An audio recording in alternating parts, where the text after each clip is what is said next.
നമസ്കാരം. ഞാൻ Sibikutty Francis, working president, Kerala LCT employees confederation ANTC. ഒരു 3-4 കാര്യങ്ങൾ പെട്ടെന്ന് പറയാൻ വേണ്ടിയിട്ടാണ് ഇങ്ങനൊരു വീഡിയോ ചെയ്യുന്നത്. ഇന്നലെ ഒരു ചർച്ച ഇവിടുത്തെ അംഗീകാരമുള്ള സംഘടന ഉൾപ്പെടെയുള്ള ഒരു NCCOക്കാർ മന്ത്രിയായിട്ട് നടത്തി. അതിൻ്റെ വിവരങ്ങൾ ഞങ്ങൾക്ക് ലൈവായിട്ട് കിട്ടിയിരുന്നു. അത് പല വോയിസൊക്കെ കേട്ടെങ്കിലും ജീവനക്കാരോടൊന്ന് ഷെയർ ചെയ്യുക. പിന്നെ കരമന ബോർഡിൻ്റെ പ്രധാനപ്പെട്ട ഒരു സ്ഥലം ചുളുവിലയ്ക്ക് കൊടുത്ത് ബോർഡിന് ഏതാണ്ട് ഒരു 40 കോടി രൂപ നഷ്ടം വരുത്തിയൊരു വിഷയമുണ്ട്. പിന്നെ മണിയാർ പദ്ധതി കൊടുക്കുന്നതിന് വേണ്ടി കേരള വൈദ്യുതി നയം തിരുത്താൻ പോകുന്നൊരു വിഷയമുണ്ട്. പിന്നെ നമ്മുടെ PF ഒക്കെ അപ്ലൈ ചെയ്ത് കഴിഞ്ഞാൽ ഇപ്പോൾ 2-3 മാസം താമസിക്കുന്ന ഒരു സാഹചര്യത്തിലേക്ക് എത്തിയിരിക്കുന്ന വിഷയം. മൂഴിയാറിൽ പണ്ട് നമ്മുടെ അവിടെ ഒരു അപകടമുണ്ടായി, ജനറേറ്റർ കത്തിയതായിട്ട് ബന്ധപ്പെട്ടൊരു കേസ് നീട്ടിക്കൊണ്ട് പോയിരിക്കുന്നു. അങ്ങനെ ഇവിടെ ഒരു ലോബിയിങ് ആണ് നടക്കുന്നത്. ഒരു ലോബി ഇവിടെ പ്രവർത്തിക്കുന്നുണ്ട്. ഇങ്ങനെ പോയി കഴിഞ്ഞാൽ കുറച്ച് നാൾ കൊണ്ട് ഈ സ്ഥാപനത്തെ വിറ്റ് മുടിപ്പിച്ച് ഇല്ലാതാണ്. അതുകൊണ്ട് ഈ കാര്യങ്ങൾ പെട്ടെന്നൊന്ന് ഷെയർ ചെയ്യുകയാണ്. ഇന്നലത്തെ ചർച്ച ബഹുമാനപ്പെട്ട മന്ത്രിക്ക് ഏതായാലും ഇന്നലെ ദേഹാസ്വസ്ഥയൊന്നും വരാതിരുന്നുകൊണ്ട് ചർച്ച നടന്നു. വളരെ തമാശ പറയുക, 20-ാം തീയതി പണിമുടക്കിന് നോട്ടീസ് കൊടുത്തിരിക്കുക. 53% ഓഫീസേഴ്സ് അസോസിയേഷനും ഞങ്ങൾ ഒഴിച്ചുള്ള ചില്ലറ എല്ലാവരും കൂടി പണിമുടക്ക് നോട്ടീസ് കൊടുത്തു. 20/2/2025 ഞങ്ങൾ പണിമുടക്കും എന്നാണ് പറഞ്ഞത്. ഞങ്ങൾ പണിമുടക്കിയപ്പം അതിന് ബദലായിട്ട് കൊടുത്തതാണ്. അപ്പൊ ഇത്രയും പേര് 80% പേര് ഒരുമിച്ച് പണിമുടക്കുമ്പോൾ മന്ത്രി മുട്ടുമുടക്കുമെന്നല്ലേ നമ്മളൊക്കെ വിചാരിച്ചത്.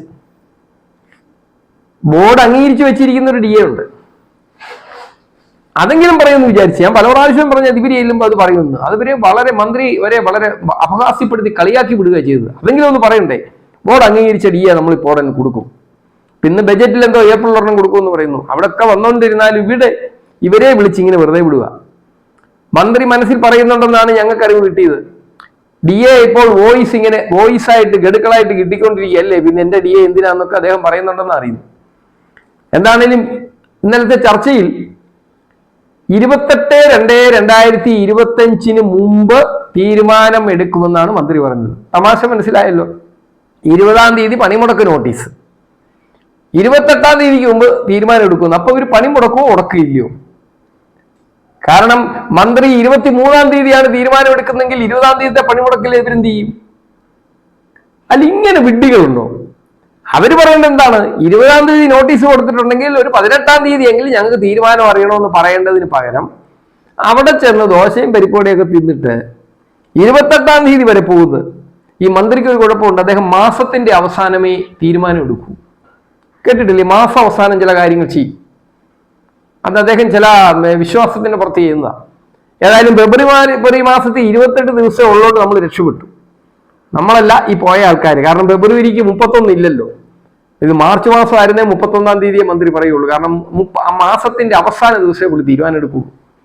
ഏതായാലും ചെന്നവരൊക്കെ വെറുതെ പോയിട്ട് ഇന്നലെ തിരിച്ചു പോന്നു. യാതൊരു എളുപ്പവും ഇല്ലാതാ വോയിസൊക്കെ വിട്ടുകൊണ്ടിരിക്കുന്നു. ചർച്ച ചെയ്തു. മന്ത്രിയായിട്ട് 2025 ഫെബ്രുവരിയിൽ 2023 ഏപ്രിൽ മന്ത്രിയായിട്ട് ചർച്ച ചെയ്തു. അതിന്റെ പേരാണ് 1-ാം ഉറപ്പ്. 2024 ജൂണിൽ വീണ്ടും മന്ത്രിയായിട്ട് ചർച്ച ചെയ്തു, മന്ത്രി ഉറപ്പ് കൊടുത്തു. അതിന്റെ പേരാണ് 2-ാം ഉറപ്പ്. പിന്നെ 2025 ഫെബ്രുവരിയിൽ 3-ാം ഉറപ്പ് മന്ത്രി കൊടുത്തിരിക്കുക. പണ്ടൊക്കെ കേട്ടിട്ടുണ്ട് കുറുപ്പിന്റെ ഉറപ്പ് ഒരു ഉറപ്പാണെന്നാണ്. ഏതായാലും മന്ത്രി ഭയങ്കര ഉറപ്പാണ് കൊടുക്കുന്നത്. ഇന്നലെ ദേഹാസ്വസ്ഥ്യം വരാതിരുന്നോണ്ട് അദ്ദേഹം എന്ത് ചെയ്തു? മാസത്തിന്റെ അവസാനം പുള്ളി തീരുമാനമെടുക്കുള്ളൂ എന്നുള്ളത് ഇവരെ അറിയിച്ചു.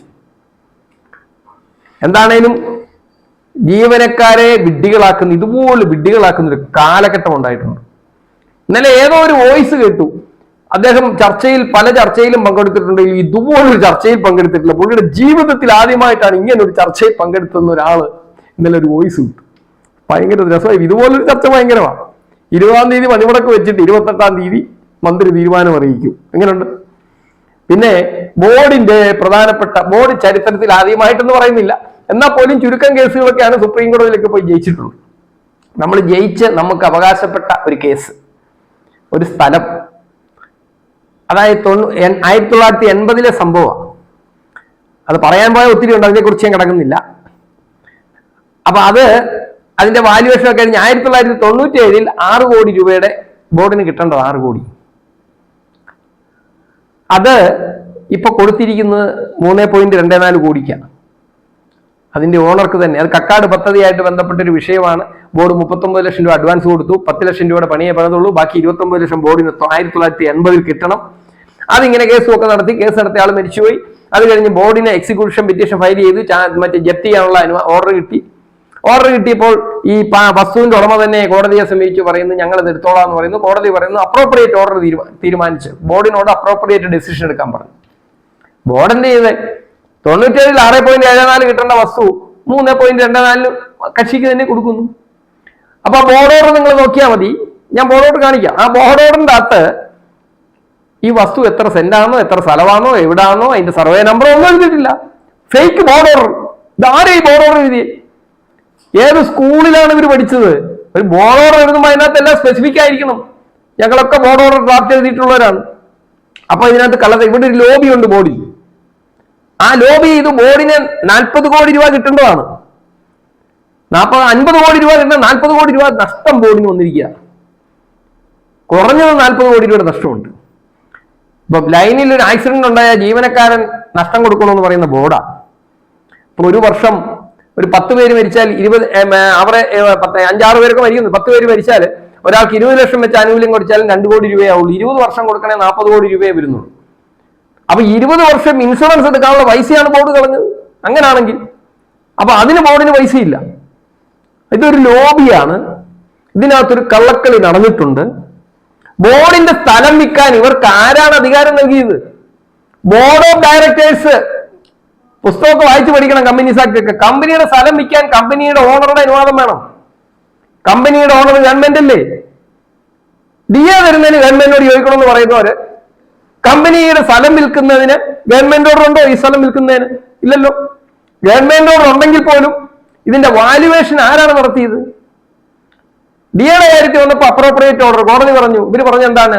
DA നവംബർ മാസത്തിലെ ബോഡി യോഗത്തിൽ കൊടുക്കും എന്ന് പറഞ്ഞപ്പോൾ കോടതി പറഞ്ഞു ഉചിതമായ തീരുമാനം എടുക്കാൻ പറഞ്ഞു. എന്നിട്ട് അവസാനം പറയാ ശമ്പള വിഷയത്തിന് അംഗീകാരമില്ലാത്തതുകൊണ്ട് DA തരില്ല. അതാണ് അവിടുത്തെ ഉചിതമായ തീരുമാനം. ഇവിടുത്തെ ഉചിതമായ തീരുമാനം 6 കോടി മിച്ചമുള്ള വസ്തു 3 കോടിക്ക് കൊടുത്ത് അതൊരു ലോബിയാണ്. അത് അന്വേഷിക്കണം.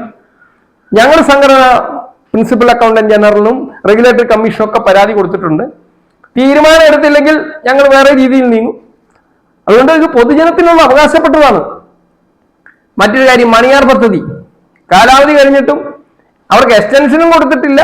ഞാൻ 2 ദിവസം മുമ്പ് വരെയുള്ള കാര്യമാണ്. ഇന്നും എല്ലാം കൊടുത്തോന്ന് എനിക്കറിയില്ല. ഏതായാലും എക്സ്റ്റൻഷനും കൊടുത്തിട്ടില്ല, എന്നാൽ അവരെ ഇറക്കിയും വിട്ടിട്ടില്ല. അതെന്താണെന്നാണ് മനസ്സിലാകാത്തത്. അപ്പൊ അവർക്ക് എക്സ്റ്റൻഷൻ കൊടുക്കാൻ വേണ്ടിയിട്ടൊരു കള്ളക്കളി കളിച്ചിട്ടുണ്ട്.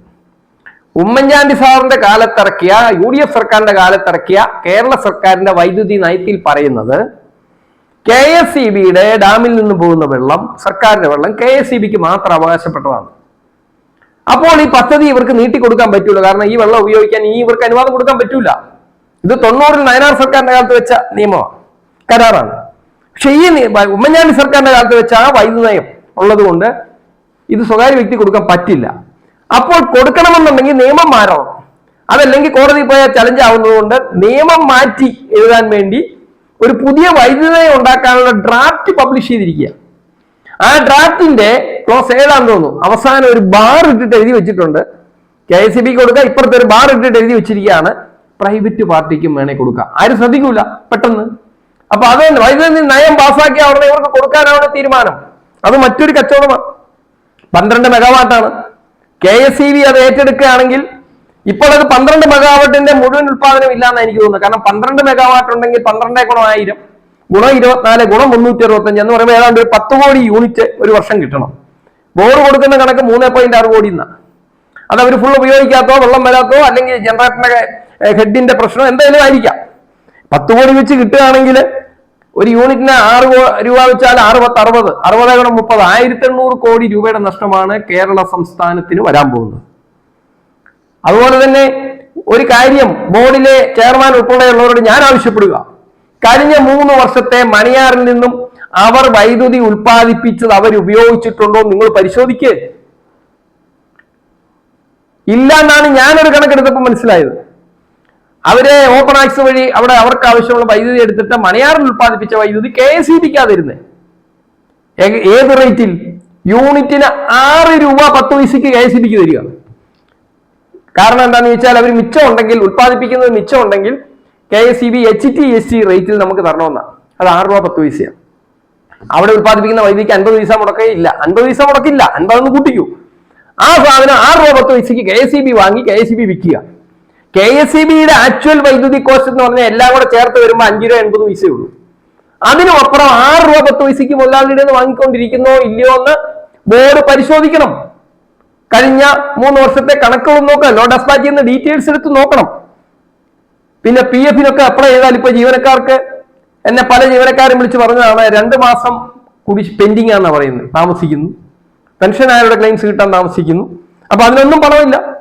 അതുപോലെ മൂഴിയാർ കൊണ്ടൊരു പൊട്ടിത്തെറി ഉണ്ടായിരുന്ന ഒരു ആക്സിഡന്റ്, അതിന്റെ അന്വേഷണം നടക്കാണ്, കോടതിയിലാണ്. കേസ് 2-3 വർഷമായിട്ട് നീട്ടിക്കൊണ്ട് പോവുക.